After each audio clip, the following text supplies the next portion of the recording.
Merhabalar. Bugün sizlerle birlikte çocukluğumuzun sevilen karakterlerinden biri olan Pembe Panter'in amigurumi halini paylaşacağım. Hem dekor olarak hem de sevdiklerinize hediye edebileceğiniz çok şık ve sevimli bir model oldu. Eğer siz de amigurumi örmeyi seviyorsanız bu modeli mutlaka denemelisiniz. Daha önce hiç örgü örmediyseniz merak etmeyin. Tüm terimleri ve yapım aşamalarını en baştan adım adım anlattım. Şimdi gelin birlikte yapımına geçelim.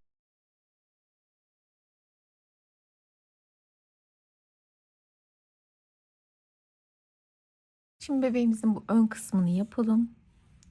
Bunun için 4 tane zincir çekelim. İlmeğimi böyle çeviriyorum ve bu şekilde ilmek oluşturdum. 1, 2, 3, 4. Son çektiğim zincire değil, ondan bir öncekine batıyorum. Sık iğne yapıyorum. Bir sonrakine 2 ve bir sonrakine 3. Geri dönüyorum. Buradan ve baştan ve sondan artırma yapacağım. Birinci artırmamı yapıyorum. Bir tane örüyorum.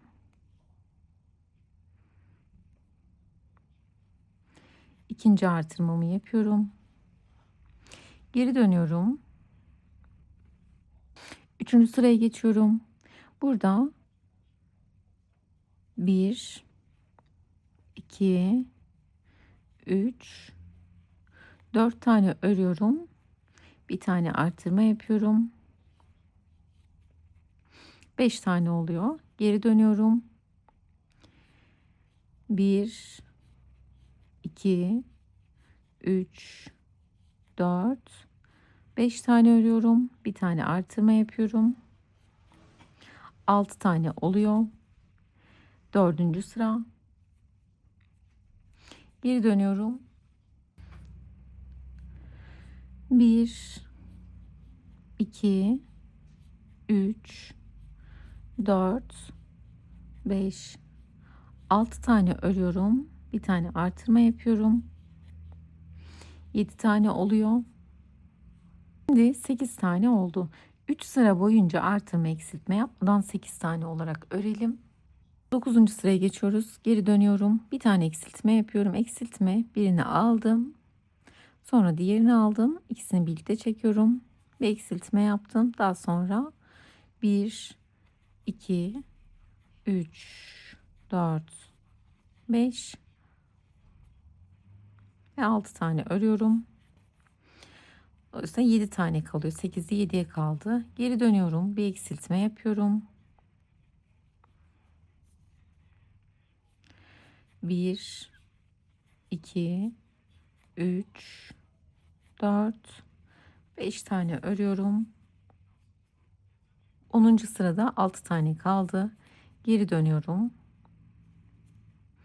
Bir eksiltme yapıyorum. 1, 2, 3, 4 tane örüyorum. 11. sırada. Geri dönüyorum. Bir eksiltme yapıyorum. 1, 2, 3 tane ördüğümde 4 tane kalıyor. Bir sonraki sırayı 12. ve 13. sırayı 4 tane olarak örelim.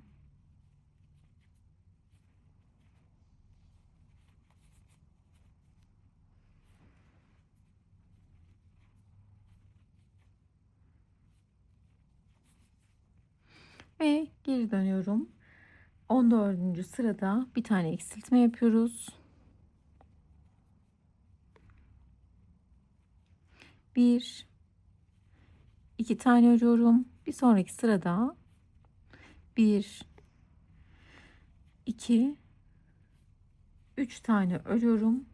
15. sırayı da ve sıra sonuna geliyorum. Bakın gövdemiz gayet güzel bir şekilde oldu. İstediğimiz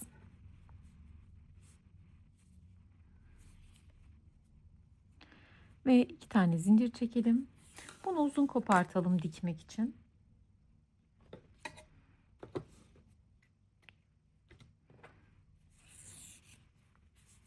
Bu şimdi dursun. Şimdi burnunu örelim. Burnu için yine sihirli halkamızı yapalım. İçine 6 tane sık iğne,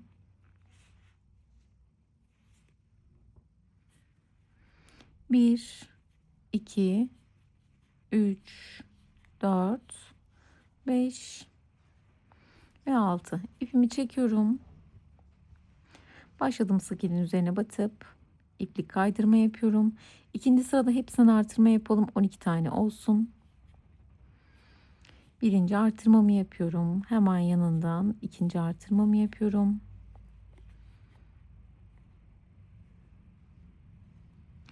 Üçüncü artırmamı yapıyorum. Dördüncü artırmamı yapıyorum. Beşinci artırmamı yapıyorum ve son altıncı artırmamı yapıyorum. Bir sonraki sırada, yani üçüncü sırada 3 var. Bir artır yapacağız. 3 tane artırma 15 tane olacak. Birinci artırmamı yapıyorum. 3 tane örüyorum. 1, 2, 3. İsterseniz işaretleyici koyabilirsiniz. İkinci artırmamı yapıyorum. 3 tane örüyorum. 1, 2, 3. Üçüncü artırmamı yapıyorum. 3 tane ördüğümde sıra sonuna geliyorum. Etrafının sayısı 15 tane sık iğne oluyor. Üçüncü sıranın sonu. Dördüncü sırayı da 15 tane olarak örelim. 1, 2, 3, 4, 5, 6, 7, 8, 9, 10, 11, 12, 13, 14 ve 15. Şimdi burnumuzun bu uç kısmını yaptık. 4 sıra boyunca renk değiştireceğiz. Yandaki sık iğneye batıp iplik kaydırma yapıyorum. 2 tane zincir çekelim. Burayı keselim. Daha sonra pembe ipliğimizi alıyoruz. İpimi çevirdim. İlmeğimi oluşturdum. Herhangi bir yerinden batıyorum. Bu şekilde 2 sıra boyunca 15 tane olarak örelim. Bakın şurası bu bunundu. Bir sonraki ilmeğim bu.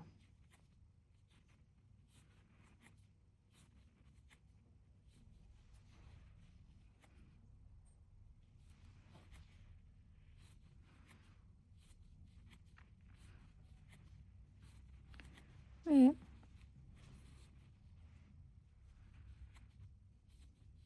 sıra sonuna geliyorum. Şöyle ortasından battığım zaman daha güzel kamufle oluyor. Üste çıktığım yer. Şu başak gibi olanın ortasından batarak birleştirdim. Yukarı çıktım. Şimdi ikinci sırayı da 15 tane olarak örelim. 15 tane olarak ördüm. Sıra sonuna geldim.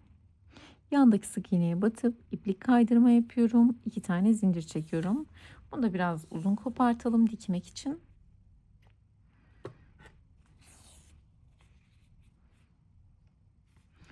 Şimdi pembe ipliğimizi alalım ve kuyruğunu yapalım. Bunun için kuyruğu için sihirli halkamızı yapalım. İçine 6 tane sık iğne. 1, 2, 3, 4, 5, 6. İpliğimizi çekelim. Başladığımız sık iğnenin üzerine batıp iplik kaydırma yapalım. Elimizde şöyle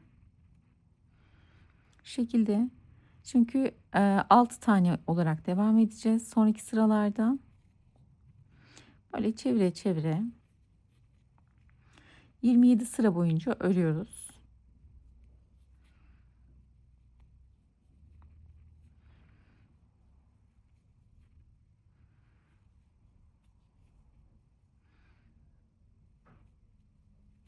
Biraz örelim. Sonra içine küçük bir parça elyaf sokacağız. Elyafı şöyle içine doldurmamızın sebebi hem daha dolgun olması hem de böyle kulasına istediğimiz gibi form verebiliyoruz içinde elyaf olunca. Bakın biraz ördüm. Bir parça elyaf alıyorum.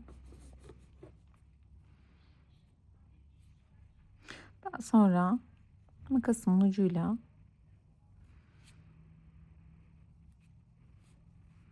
çok değil ama yine böyle istediğimiz şekli verebilmemiz için Böyle içine güzel elyaf doldurarak 27. sıranın sonuna kadar yapalım. Şimdi ben 27. sıranın sonuna geldim. Yine böyle minik minik elyaflar ördükçe içine yerleştirerek devam ettim.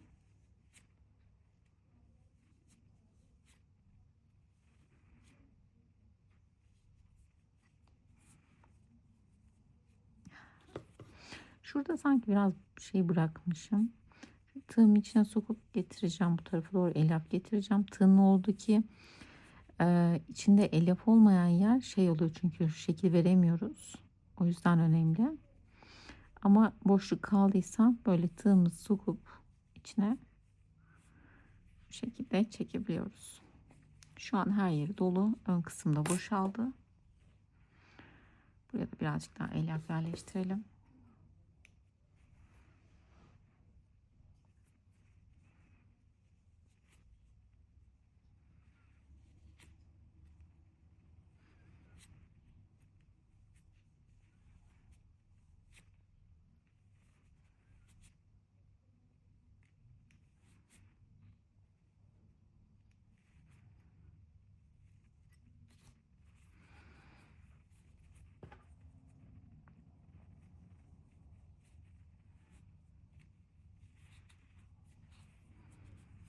Şu an gayet güzel oldu.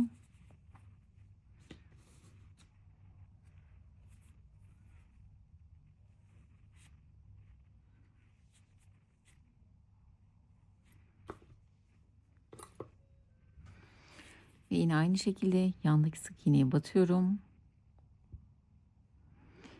İplik kaydırma yapıyorum. 2 tane zincir çekelim ve burayı bir tık yine uzun keselim dikmek için.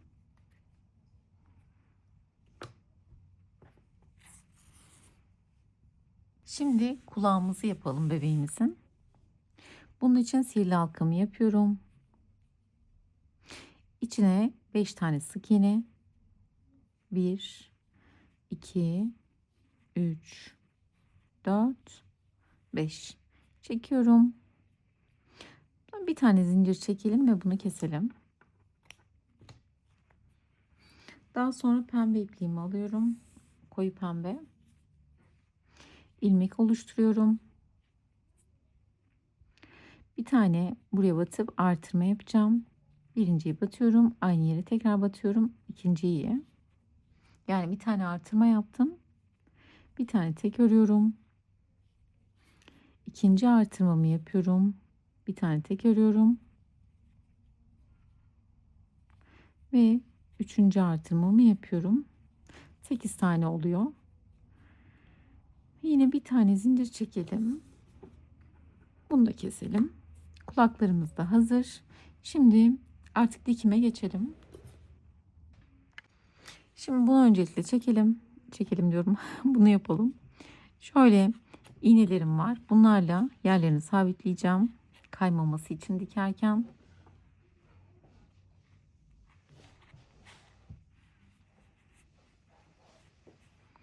Biraz altına doğru da çekiyorum.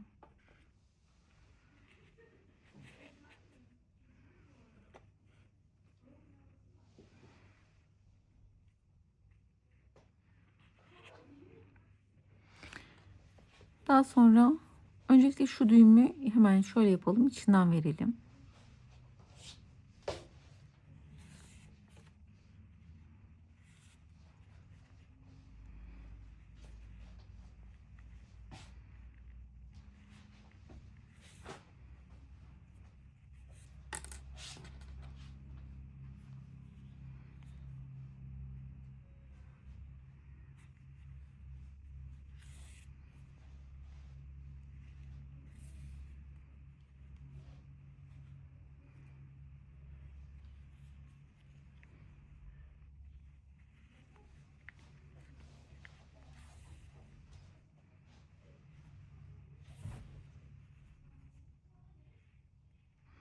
Bir tane buradan, bir tane bebekten olacak şekilde.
Böyle tüm kenarlarını dikelim.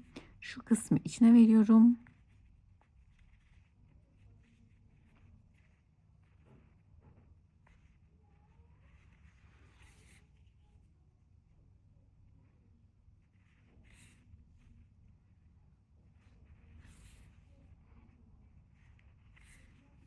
Bakın hiç atlamadım dikerken.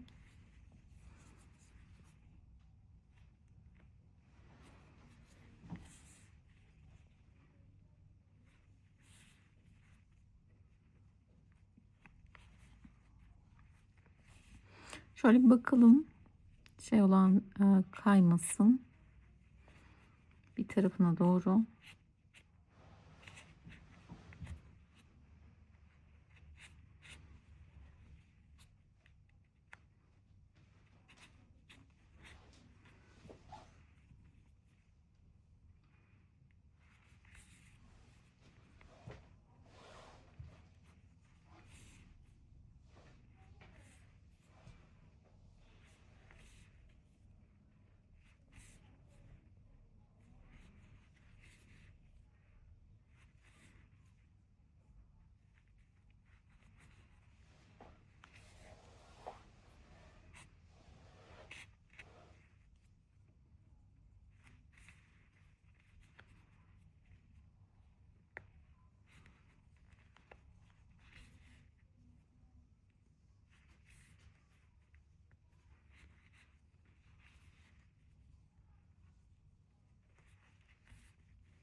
Şuraya bakıyorum, onun neresinden başlayayım. O yüzden biraz bu tarafa çekerek dikiyorum dikerken. Bu iğnelerimizi artık çıkartalım.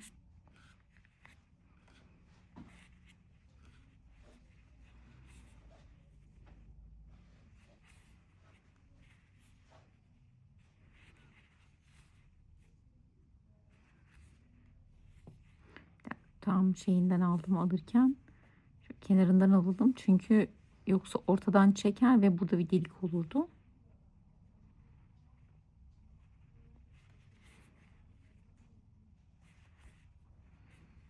Tamam.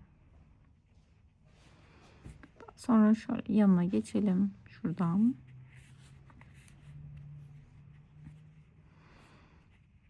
Ben böyle minicik bir tane dal alalım. Daha sonra bunu buraya sabitleyelim.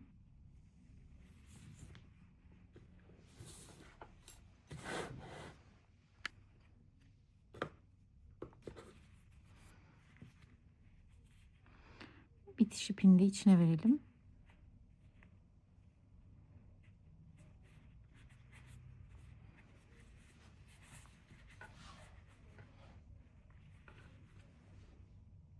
Şimdi kuyruğunu dikelim. Alt tarafın 1, 2, 3. Buradan başlarsak çok aşağıda olmasın. Tam şöyle çok yukarıda da olmasın.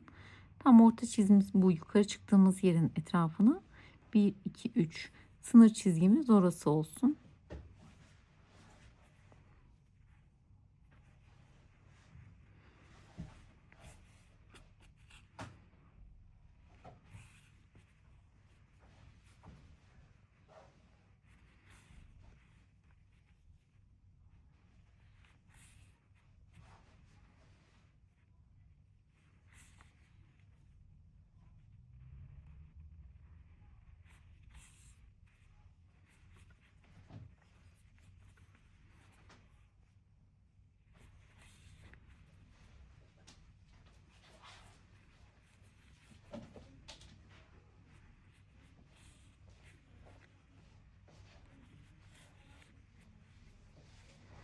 Şimdi alt tarafına geçiyorum.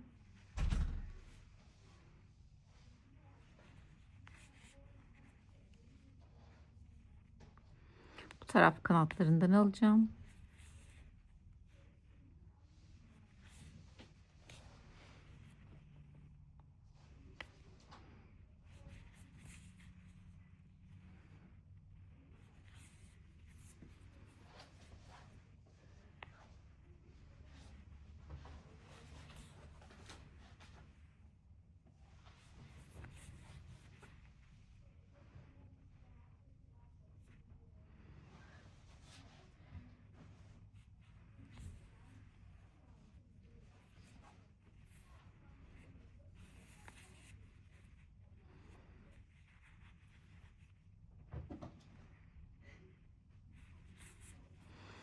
Şöyle bakıyorum ortalama. Bence güzel oldu şu anda. Belki hafif şu tarafa çeksek daha iyi olabilirmiş. Şöyle bir ilmek yapıp şöyle çeksek.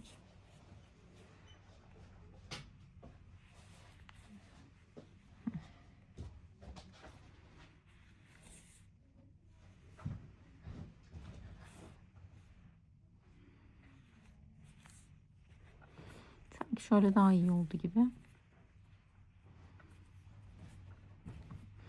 Şimdi bunu buraya yine sabitleyelim.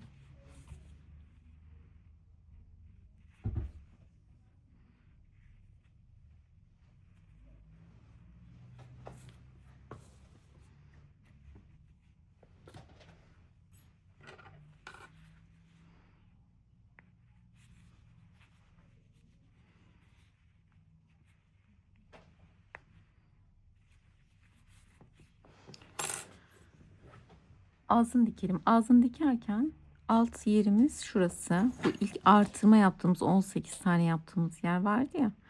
Taban yerimiz burası olsun.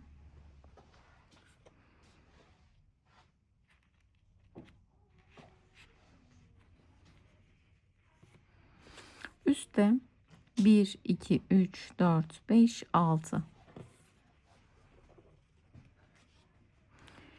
1, 2, 3, 4, 5, 6 burası. Tekrar 1, 2, 3, 4, 5, 6 aynen burası.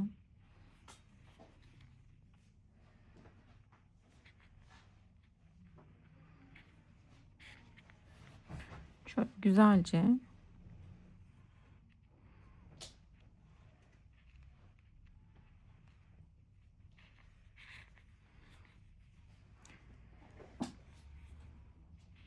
böyle açalım.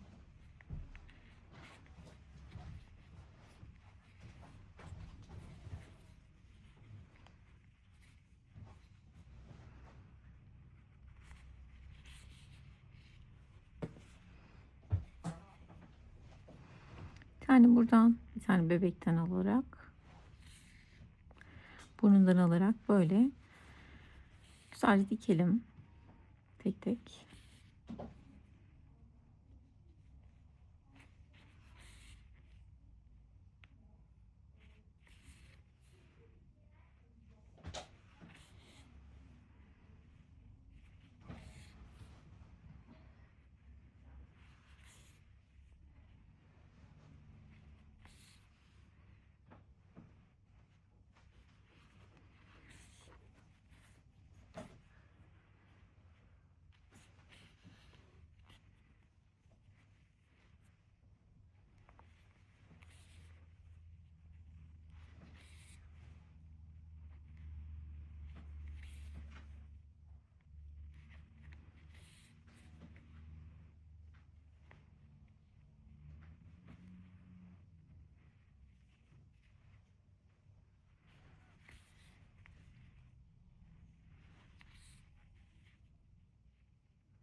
Tam kapatmayalım. Başladığımız yer bizim şurasıydı. Biraz daha dikelim. Daha sonra içine elap yerleştireceğiz. Bu taraftakilerini alalım.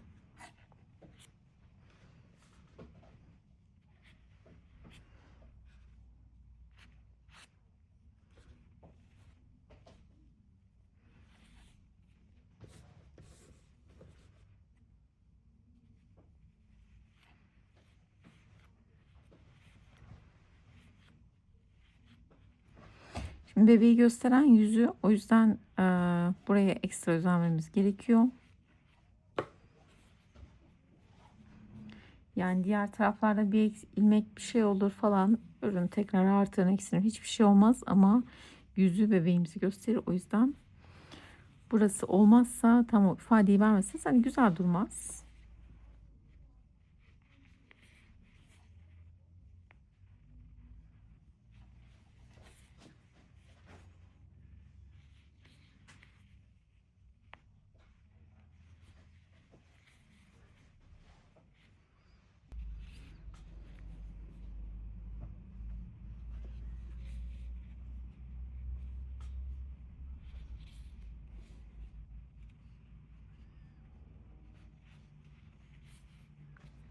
Ve sonuna geldim.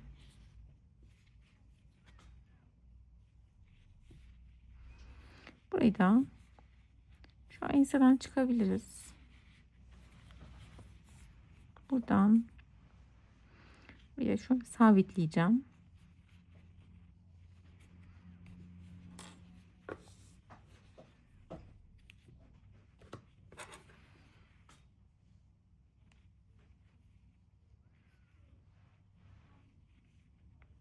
Şuraya.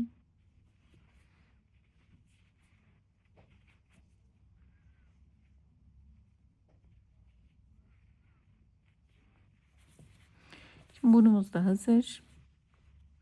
Daha sonra kulaklarını dikelim. Kulaklarımızı şöyle yaparak dikeceğiz. Bakın bu şekilde. Ve yan tarafından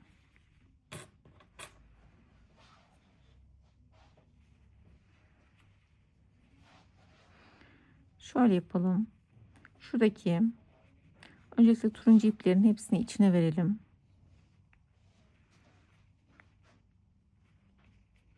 Turuncumsu gibi, açık pembe olan turuncu değil, pardon. Daha sonra hemen yan tarafında bakın bir ilmek yanına kaydım.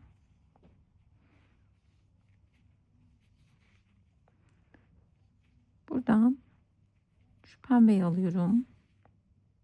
Hemen yanından da diğer pembeyi alıyorum.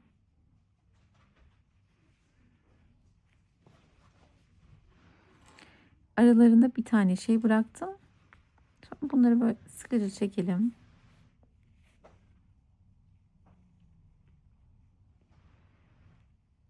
Birazdan dikeceğiz. Sadece dikiş yerimizi daha rahat dikmek için.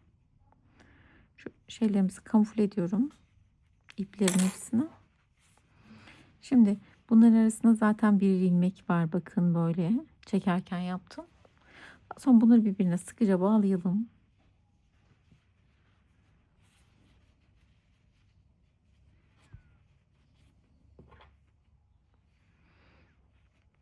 Sonra bunu buradan geçirelim fazla ipine.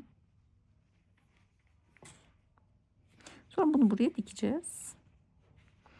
Bir tık daha evet, çok aşağıda olmuş. Bunu birazcık yukarı dikmemiz lazım. Bunu tekrar ben çözüyorum. Şöyle, yani nasıl diyeyim? Şu daha şu mesela kötü durur. Şurada olması lazım. Ben ayarlayamamışım. Şöyle tam köşe kısmına yaptım. Aynı şekilde buradan bunu geçiriyorum. Bunun bir yanından da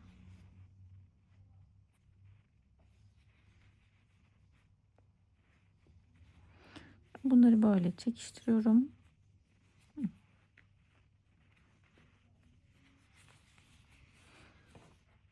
Daha sonra bakın bu ikisinin arasında bir tane ilmek var. Bunları böyle sıkıca bağlıyorum. Daha sonra dikeceğim. Şu fazla ipleri bunun her ikisini de içine veriyorum.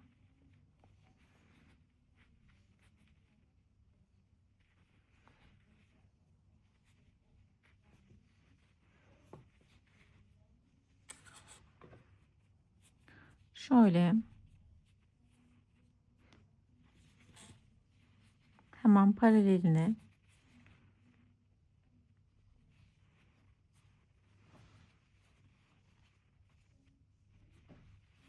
şu şekilde, dur, daha kolay oldu. Bir saniye.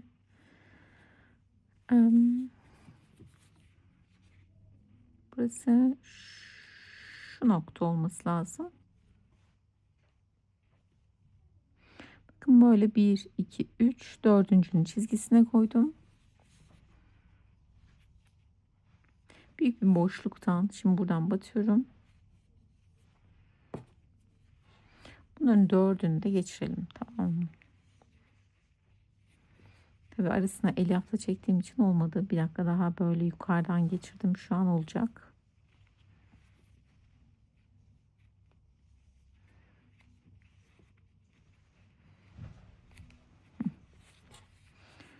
Şu an tamamdır. Bunu çekelim. Bu şekilde yapıp direkt dikebilirsiniz ama ben bağlamayı tercih ediyorum. Daha böyle sabit dursun diye. Pembenin bir tanesini hemen yandaki yerden geçireceğim. Şöyle bir tane ilmeğin arasından geçireceğim. Daha sonra bu koyu pembeleri birbirine bağlıyorum.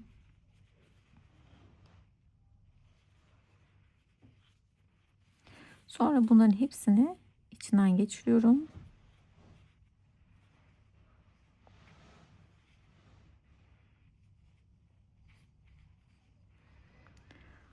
Oldu.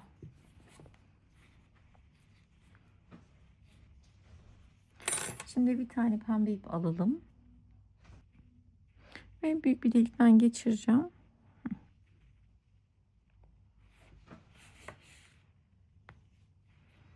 Bunu mutlaka buraya dikelim.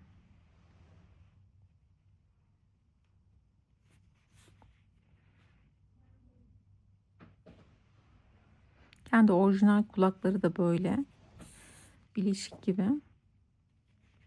Alt kısımları.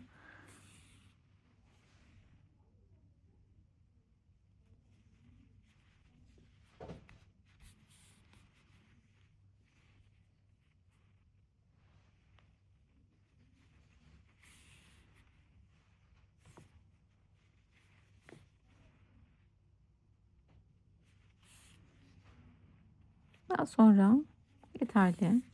Şimdi bunu buraya sabitleyelim bir tane.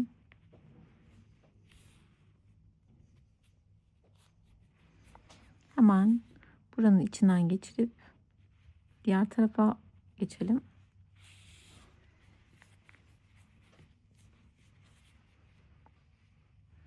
Ve bu kulağımızı dikelim.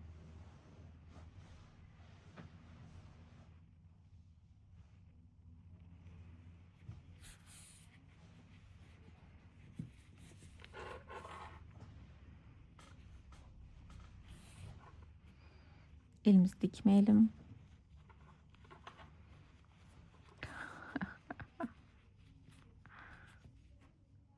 Şimdi benim böyle sert ip yaptım. Bunu nasıl yaptım? Bu merserize ip. Bakın bu şekilde durması için. Bunu şu an ikiye keseceğim. Bunu nasıl böyle sert yaptım? Normal bir pet şey kapağı. Evet. Bu kapağı sıkıca sardım. Daha sonra saç spreyi sıktım. Sonra kalorifer peteğinin üzerine koydum. Kurudu ve kestim. Bu ipi sert o şekilde yaptım. Ama bu tarz sert plastikimsi bir şeyler de olur. Bu bıyık formu vermesi için. Yani bu ipleri öyle yaptım.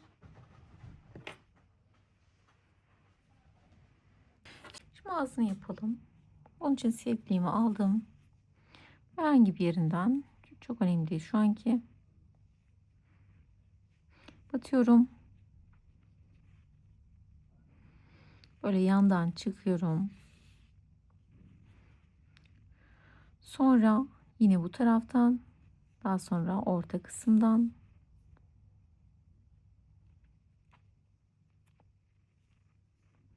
Önce ne yaptığımı görün, sonrasında ben yerlerini göstereceğim.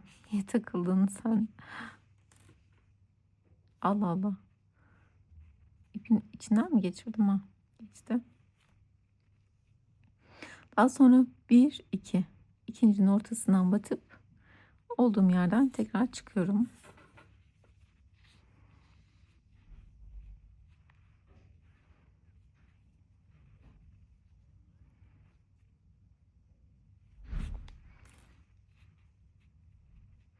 Şöyle, şu istediğim şey bu ağız yapısını yapmak aslında.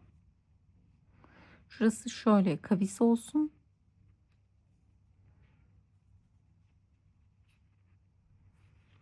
Şu an bence oldu.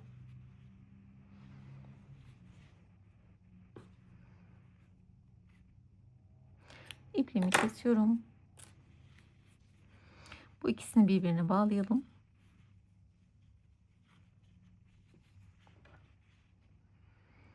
Daha sonra bu ipliğimizi içinden geçirelim.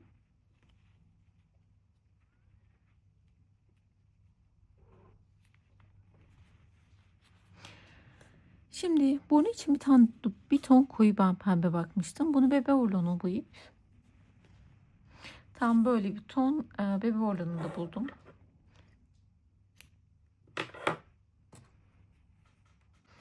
Bunun için böyle bir yerden yine batıyorum. Orta kısımdan çıktım. Şöyle bir şey yapacağız. Böyle minik bir üçgenle şöyle gidecek. Yani buraya geçeceğim. Buradan tam tepe noktasına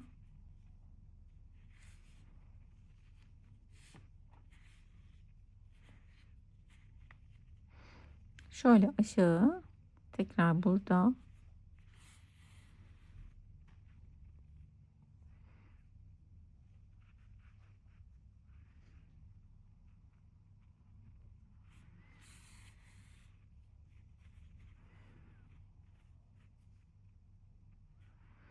Buradan buraya. Yani böyle bir baklava dilimi gibi bir şey oluşturacağız buraya.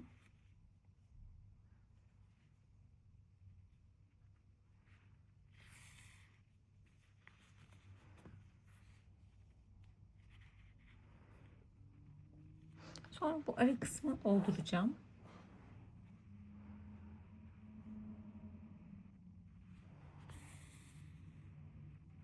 Şey yapmadan önce ben şunların altından bu tarafa doğru bir iki kaç dikiş atayım. Çünkü arka kısmında şeylik görüntüsünü istemiyorum. Ten rengi önce doldurayım, sonra üstünde istediğim şekli vereceğim. Bunda da öyle yapmıştım.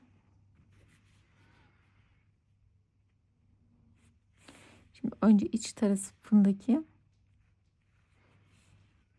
şuradaki beyazları dolduralım. Açık renkleri.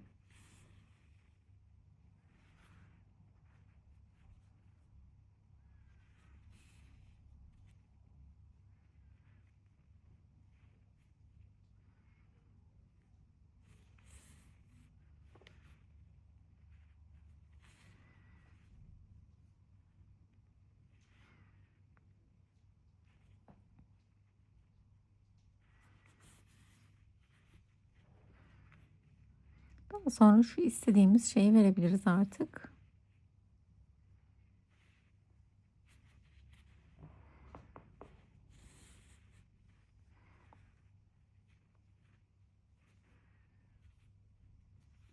Buraların bu arada çok yaygın olmasını da istemiyorum. Böyle daha ince bir şekilde olsun, derli toplu.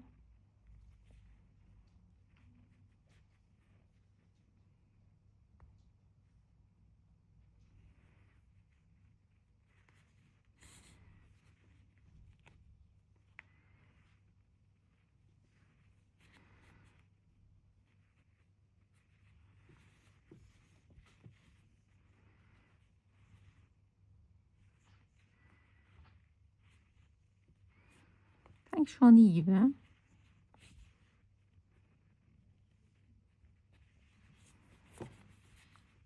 Bence şu an burnumuz gayet güzel oldu.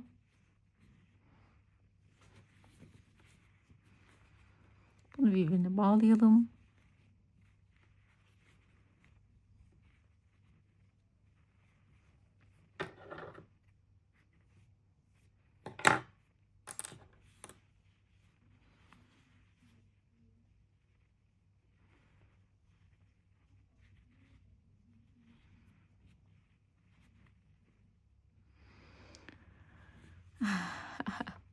Bakın çok güzel oldu burnumuz. Şimdi gelelim gözlerini yapalım. Bunun için elimde bu tarz bir amigurumi ipi vardı. Bu bunun türünden daha farklı. Bunlardan da olur. Ama katını ayırdım. Gözüne daha ince verebilmek için.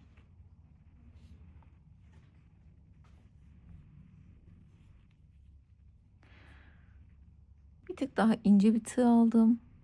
Benim aldığım şu an daha ince, elimde bu vardı. 10 numara. Ve sihirli halkamızı yapalım. İçine 8 tane düşünüyorum. 1, 2, 3, 4, 5, 6, 7, 8. Çok çekmeyelim. Vidalı göz geçireceğim. 8, 9, 10 tane yapalım. Yandaki sık iğneye batıyorum. İplik kaydırma yaptım. İkinci sıraya artırma eksiltme yapmadan örelim.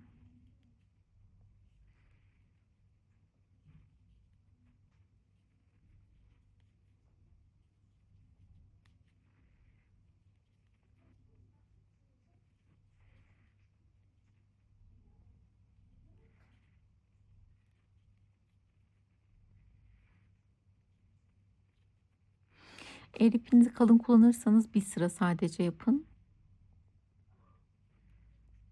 Yandaki sık iğneye batıp iplik kaydırma yapıyorum. Ve şöyle çektim. Şimdi elimizde böyle vidalı gözümüz var. Bunu geçiriyorum. Gözleri biraz dışa çıkık olduğu için sonradan taktım. Örerken takmadım vidalı gözü. Çünkü gözleri normalde de biraz pörtlekimsi gibi bu karakterin.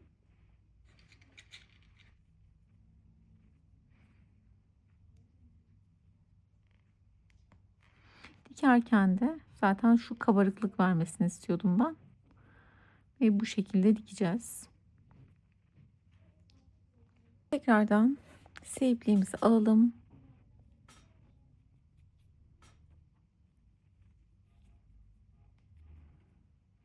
Şunu üst tarafa alıyorum. Bir dakika, bol oldu. Burası göz. 2, 3, 4, 5 ve bunu kaç tane almışım? 1, 2, 3, 4, 5 tane almışım. 5 tane. Daha sonra bir tane zincir çekelim.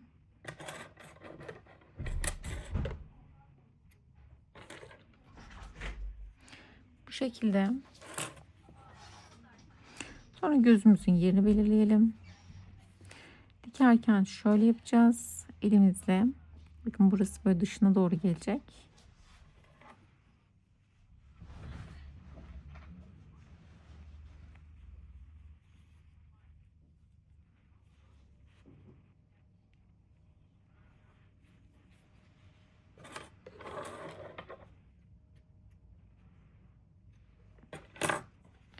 Şimdi şu fazla ipliğini içine vererek temizlemek istiyorum. Çünkü göremiyorum. O yüzden kestim hepsini.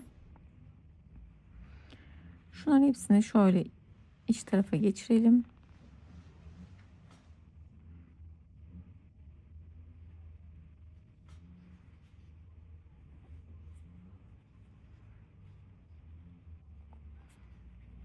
Bunu yaptıktan sonra geriye sadece dikmek kalıyor.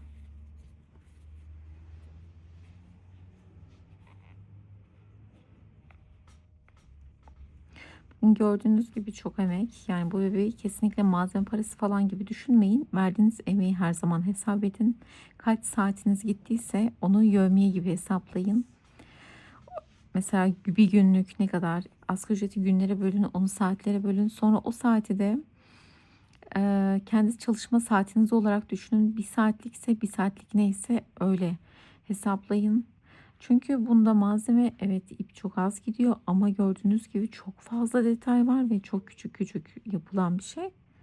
O yüzden yani emeğinizin karşılığını alacak şekilde mutlaka satın. Şimdi ince iğnemizi alalım. Şimdi şu vidalı gözün kapağını içinde kalacak şekilde dikeceğiz.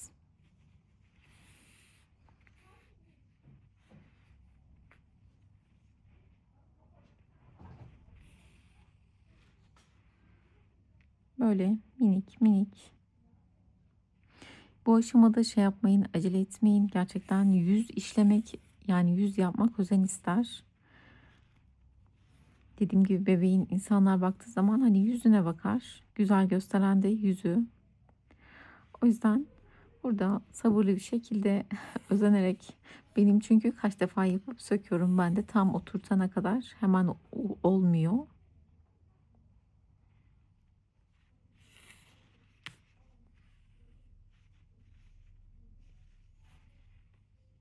Bir dakika, o kısmı siyahla dikeceğim.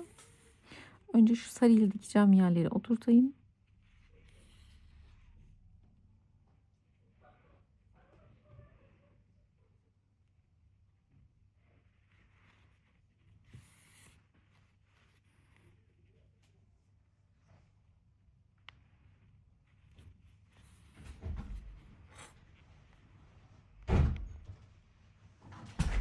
Şekilde.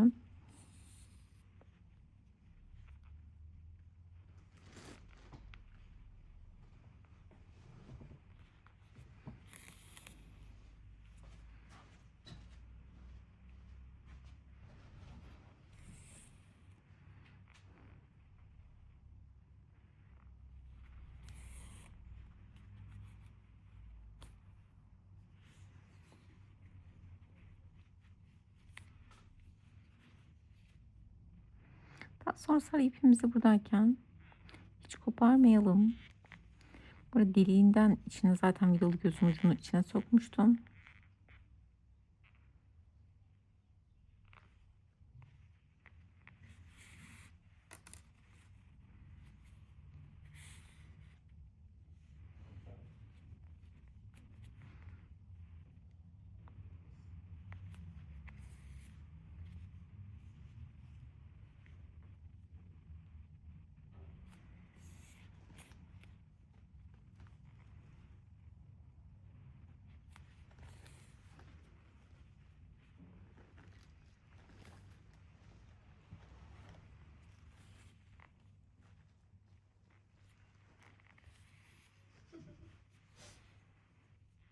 Bu şekilde tek tek dikelim. Sanırım birisi daha öğrenmek için geliyor. Birazdan kadrajıma girebilir. Gel.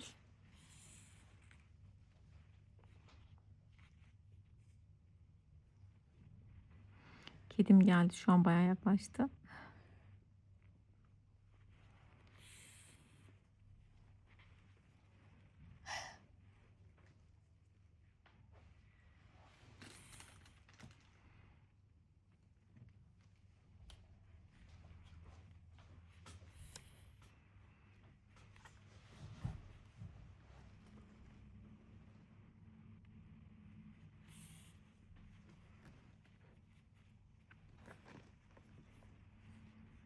Daha sonra bunu buraya.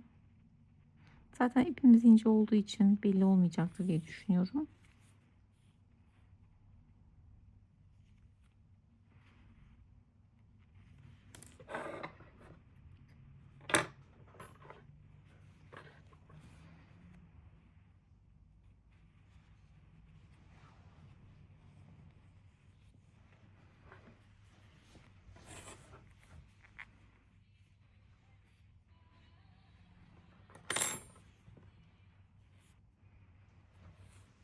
Yine kullandığım ipin bakın katına ayırıyorum.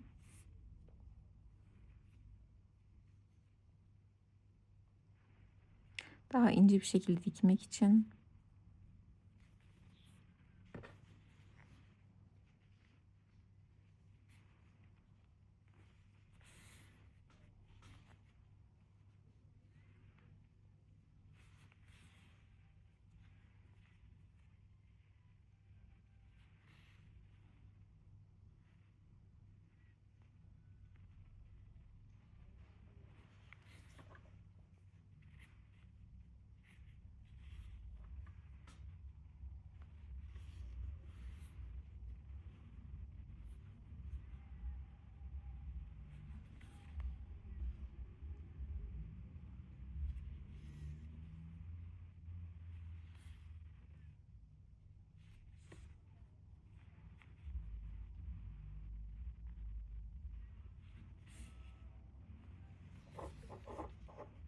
Şurada şöyle bir geçeceğim.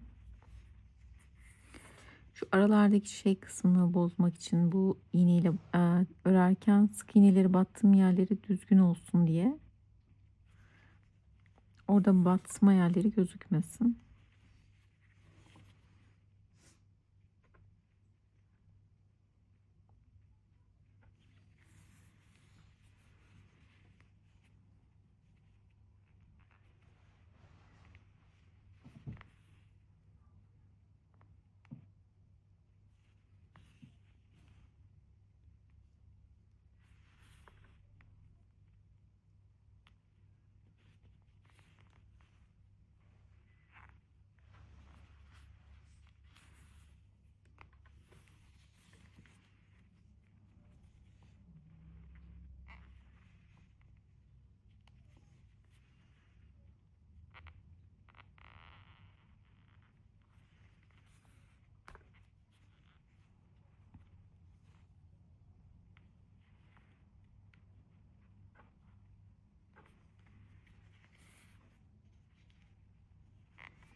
Aslında dikişle yaptık şeyle, keçeyle daha iyi bir göz olabilirdi. Ama genelde keçe istenmiyor. Herkes de sanırım bulunamayabiliyor elinde. O yüzden dikiş isteniyor. Yoksa keçeyle daha iyi ifade verebiliriz bu kadar uğraşmadan.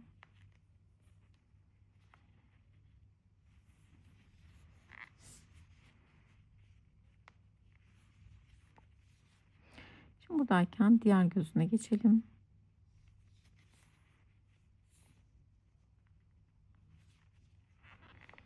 Ve diğer gözünde aynı şekilde dikelim.